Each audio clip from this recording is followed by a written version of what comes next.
Hello जी, नमस्कार। आप सभी का आपके अपने YouTube channel Raju learn classes में स्वागत है। बच्चों कैसे हैं आप लोग? उम्मीद करता हूँ जहाँ भी होंगे पढ़ते लिखते खाते पीते मस्त होंगे। तो आज जो है हिंदी गोधुली जो आप 2025 में एग्जाम देने वाले हैं, बहादुर चैप्टर 6 बहादुर शुरू करने जा रहे हैं। ठीक है, ऑब्जेक्टिव सब्जेक्टिव दोनों एक साथ, प्रश्न उत्तर सारा एक साथ हो जाएगा। तो चलिए स्टार्ट करते हैं। तो बहादुर के लेखक कौन है? बहादुर का अगर पूछा जाए लेखक कौन है तो अमरकांत है। लेखक कौन है? बहादुर के लेखक कौन है तो अमरकांत। अमरकांत कौन है? तो बहादुर के लेखक हैं। उनका जन्म 1 जुलाई 1925 ईस्वी में नागड़ा बलिया उत्तर प्रदेश में हुआ था। ठीक है, निधन जो है इनकी मृत्यु जो है 17 फरवरी 2014 ईस्वी को इलाहाबाद में हुई थी। प्रमुख रचनाएं, इनकी प्रमुख रचनाएं कौन कौन है? जिंदगी और जोंक, देश के लोग, मौत का नगर, मित्र मिलन को आशा। पूछा जाएगा कि जिंदगी और जोंक किनकी रचनाएं हैं तो अमरकांत के। देश के लोग तो अमरकांत के। प्रमुख उपन्यास जो इनके फेमस उपन्यास हुए वे कौन कौन थे?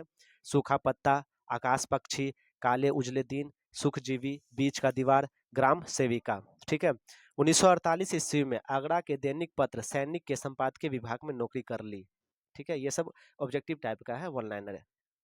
इनको साहित्य अकादमी पुरस्कार भी प्राप्त है। किनको? तो अमरकांत को। इन्हें वानर सेना नामक बाल उपन्यास भी लिखा है। इन्होंने जो है वानर सेना नामक एक बाल उपन्यास भी लिखा। यह कहानी एक नेपाली गवई गोरके की है। ठीक है, ये कहानी जो है एक नेपाली लड़के की कहानी है। बहादुर, इस कहानी में जो लड़का है उसका नाम बहादुर है। तो बहादुर का पूरा नाम जो है दिल बहादुर था। बहादुर ने भैंस को पीटा था। मतलब आप कहानी के जरिए जो है ना, प्रश्न उत्तर के जरिए, ऑब्जेक्टिव के जरिए जो है ना, वन लाइनर के जरिए जो है ना, जानते हैं इस कहानी को। तो बहादुर ने भैंस को पीटा था जिसके कारण उसकी माँ ने उसे दोगुना पीटा था। मतलब उसके घर में जो है ना उसकी माँ की प्यारी भैंस थी, तो कभी कभी चराए लेके जाया करता था।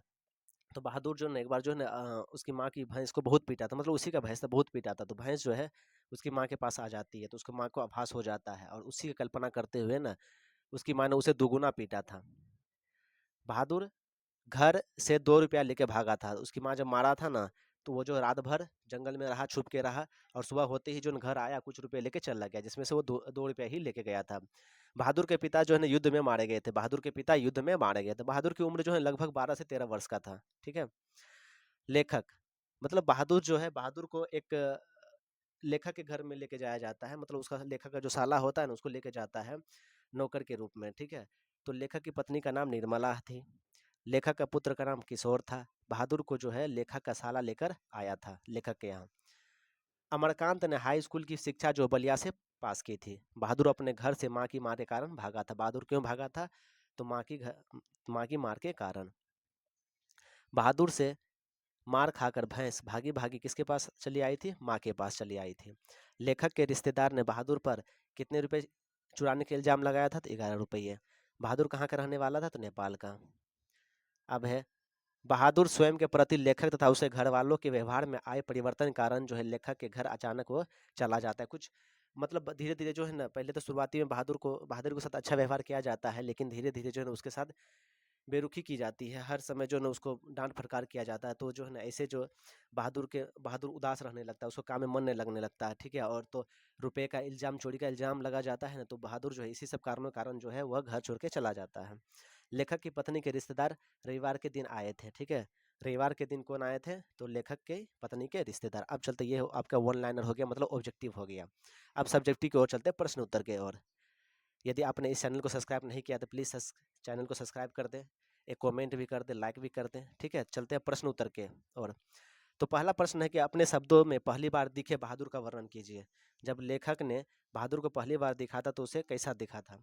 तो लेखक अमरकांत जी के अनुसार पहली बार दिखे बहादुर, उम्र जो है ना 12 से 13 वर्ष का, शरीर चौड़ा और कद छोटा था, गोरा रंग और मुंह चपटा था।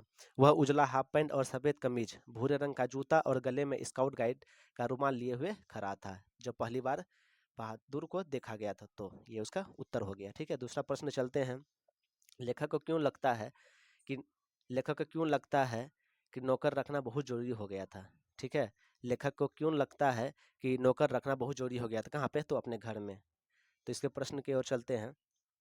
तो उसका उत्तर लिखना है, लेखक महोदय के सभी भाई और रिश्तेदार ऊंचे पद पर थे।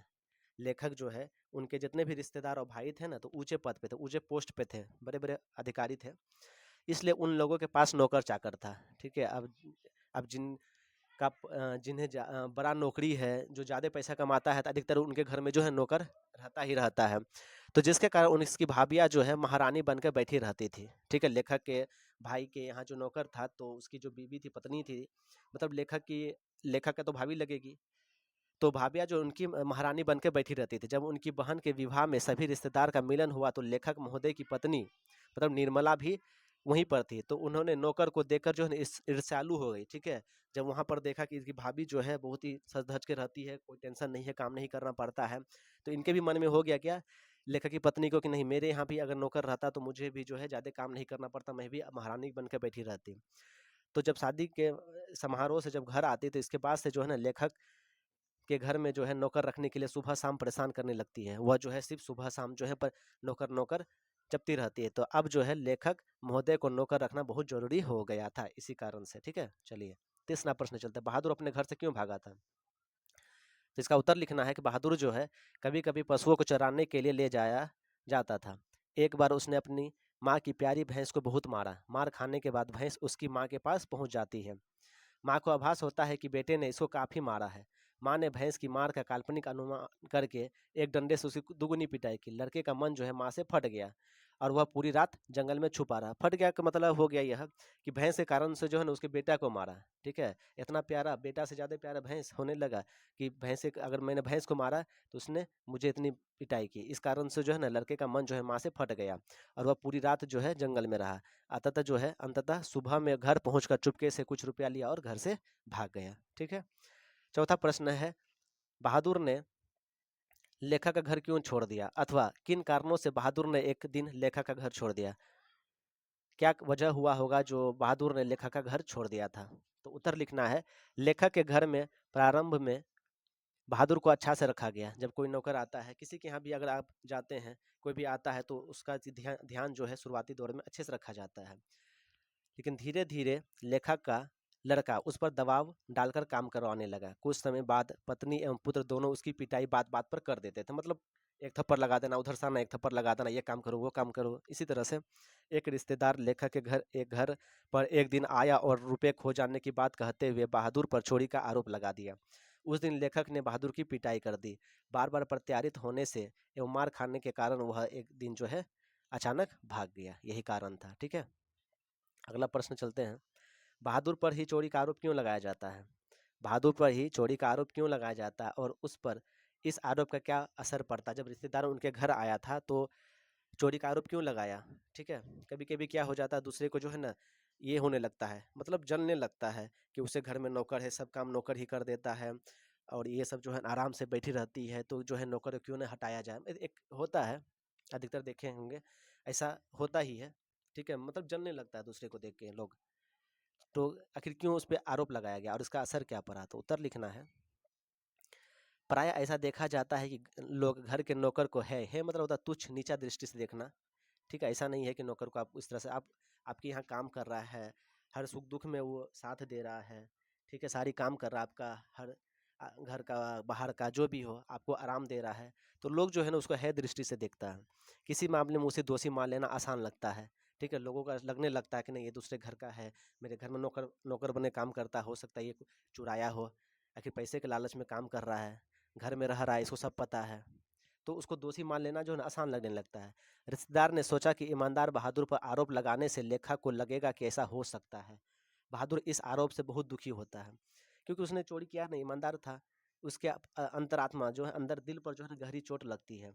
उस दिन से वह उदास रहने लगता है। उस घटना के बाद उसे अधिक फटकार का सामना करना पड़ता है। उससे काम में मन भी नहीं लगता है, मतलब जो था ही नहीं फिर भी उस पर आरोप लगाया गया, ठीक है। एक तो लेखक की पत्नी उसका बेटा मारता ही था हर बात पर। अब जो है ना बहादुर को जो लेखक भी एक दिन पीट दिया, यही आज जब उसे पता चला कि नहीं ये चोरी किया है, मतलब रिश्तेदार ने जब इसको चोरी का आरोप लगाया तो, ठीक है। तो उसी दिन से जो है ना उसको काम में मन नहीं लगने लगा। वो सब से जो है ना दिल फट गया कि मैंने कुछ किया ही नहीं, इतना काम करता हूँ फिर भी ये लोग जो है मुझे डांट फटकार करते हैं, बात बात पे मारते हैं, ठीक है। छठा प्रश्न है, बहादुर के चले जाने पर सबको पछतावा क्यों होता है। अब जब वो घर छोड़कर भाग जाता है तो इसका क्या असर पड़ता है, किस पे, बहादुर के परिवार पे। तो बहादुर घर के सभी कार्य को कुशलतापूर्वक करता था, मन लगा के करता था। घर के सभी सदस्य को आराम मिलता था। किसी भी कार्य हेतु हर सदस्य जो है बहादुर को पुकारते थे। वह घर के कार्य से सभी को मुक्त रखता था। साथ रहते रहते वह सबको सबसे हिल मिल गया था। डांट फटकार के बावजूद भी काम करते रहता था। यही सब कारणों के चलते जो है उसके चले जाने पर सबको पछतावा होने लगा। मतलब सब काम वही करता था, हर बात सुन लेता था। अब जो है बहादुर जब चलेगा तो कौन करेगा, वो सबको खुद से करना पड़ेगा। पानी किसी को चाहिए उठ के जाना पड़ेगा, पहले तो बहादुर कर देता था। तो पछतावा हुआ ही बहादुर के चले जाने पर। 7वां प्रश्न है, बहादुर के आने से लेखक के घर और परिवार के सदस्य पर कैसा प्रभाव पड़ा। बहादुर जब नहीं था, मतलब उसे लेखक के घर में जब नौकर नहीं था, जब बहादुर आता है तो लेखक के घर और परिवार के सदस्य पर क्या प्रभाव पड़ा। तो उसका उत्तर लिखना है। बहादुर के आने से घर घर के सदस्यों को आराम मिल रहा था। घर खूब साफ और चिकना रहने लगा। सभी कपड़े चमाचम सफेद दिखाई देते। कौन करता, बहादुर कुशलतापूर्वक कार्य करता था, हर काम करता था, मन लगा के करता था। निर्मला की तबीयत काफी सुधर गई। पहले घर का सारा कार्य लेखक की पत्नी निर्मला करती थी, तो अब जो है उसका तबीयत मतलब काम नहीं कर रही थी, आराम कर रही थी, खा रही थी, सो रही थी और भाषण दे रही थी, तो मतलब आराम होने लगा। अब परिवार का कोई सदस्य एक भी काम स्वयं नहीं करता था। सभी बहादुर को आवाज देकर काम बताता था और उस कार्य को वह पूरा करता था। सभी रात में पहले ही सो जाते और सुबह सवेरे 8 बजे से पहले उठते ही नहीं थे। मतलब सवेरे सवेरे जो खाया पिया सो गया, सुबह दम सब जो है राजा महाराजा की तरह, महारानी की तरह सोया हुआ है। 8 बजे से पहले कोई उठता ही नहीं था, सब काम तब तक बहादुर कर लेता था, हर चीज था। ठीक है, तो ये प्रभाव पड़ा था। 8वां प्रश्न है, घर आए रिश्तेदारों ने कैसा प्रपंच रचा और उसका क्या परिणाम निकला। घर जब उसका रिश्तेदार आया था, किस दिन आया था, तो रविवार के दिन आया था। तो लेखक के घर जब रिश्तेदार आता है तो अपनी झूठी प्रतिष्ठा कायम करने के लिए 11 रुपये चोरी का प्रपंच रचा। उनका कहना था कि मैं बच्चों के लिए मिठाई नहीं ला सका, इसलिए मिठाई मंगाने के लिए कुछ रुपया निकाल कर यहाँ रखा था, टेबल पर रखा होगा जो बोल रहा है। लेकिन बाद में हम लोग उलझे हुए रहे, इसी दौरान रुपए की चोरी हो गई। उन्होंने ईमानदार बहादुर पर इस चोरी का इल्जाम लगाया। इस इस आरोप से बहादुर की को पिटाई लगी। उस दिन से लोग उसे हमेशा फटकार लगाने लगे। वह उदास रहकर काम करता था। अंततः जो है ना घर से अचानक चला गया। रिश्तेदार के प्रपंच के चलते लेखक के घर का काम करने वाले बहादुर के जाने की घटना घटी और घर जो है अस्त व्यस्त हो गया। सारा काम जो है ना जैसे को तैसा रहा, सब पछता रहा है बैठ के। अब पछताने से क्या होगा, बहादुर तो चला गया। ठीक है, ये चैप्टर आपका जो है ना ऑब्जेक्टिव सब्जेक्टिव टाइप का जो है दोनों खत्म हो गया। इसे आप नोट कर ले, रिविजन करें, प्रैक्टिस करें। ठीक है, फिर मिलेंगे नेक्स्ट क्लास में। Thanks for watching. एक लाइक जरूर कर दे, शेयर भी कर दे अपने दोस्तों परिवारों के साथ और एक सब्सक्राइब कर दें। ठीक है, पढ़िए लिखिए। Thank you.